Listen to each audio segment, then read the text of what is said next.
Hello, I wanted to do a very quick channel update because I have a lot of videos planned, like really quite a few, but I really just haven't gotten to none of them. So the first thing I want to talk about is the original videos that I did on this guitar, this knockoff Stratocaster.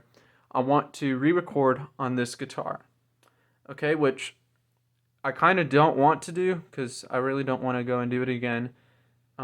But I know that with the things that I've learned, the quality will be much better and the sound will be much better out of this guitar. Um, so that's what I plan on doing. The next thing is I want to do a quick review of a quick overview of the history of this guitar, because this guitar actually has a very unique history. As you can see here, it's branded as well. 20 years of Sweet Leaf iced teas.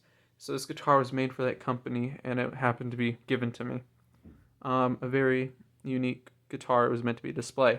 I want to do a review of this guitar from what I've experienced, because I've owned only pretty much Stratocaster style guitars before this guitar.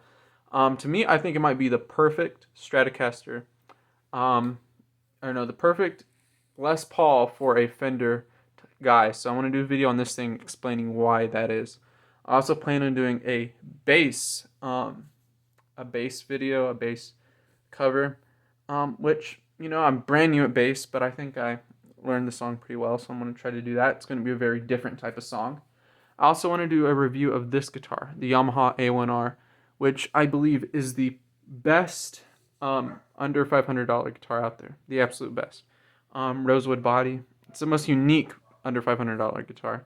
I then also want to do a video on this guitar, which I built. Well, not built, but I kind of modified in 3 days to look like Eddie Van Halen's paint scheme. It's not exact. I did it all by hand. There's some issues with it. Electronics still aren't right, but once I get things worked out, I definitely will do a review of this guitar. It was a very, it was quite hard to do the whole body in 3 days, and then the electronics have been a whole other roller coaster.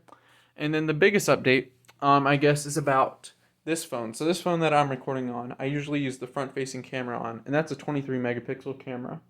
The forward-facing camera, which this is, can record in 4K, all sorts of crazy stuff, but right now it's only in HD, the most basic thing, because I'm trying to post this really quickly. I will be changing, though, to an iPhone SE because it has basically the iPhone 11 camera in it, and that can record in 4K much easier, which I think I'll record in just 60 frames per second. So this will be the new phone that I'll use instead of this one. So camera quality should be better, even though this one was pretty good for just a front-facing camera. That's what I was really using, but um, I'll use the rear-facing camera for this one. Yeah, that's about it. I want to do a bunch of reviews, a bunch of covers, and I'm gonna record on a new phone.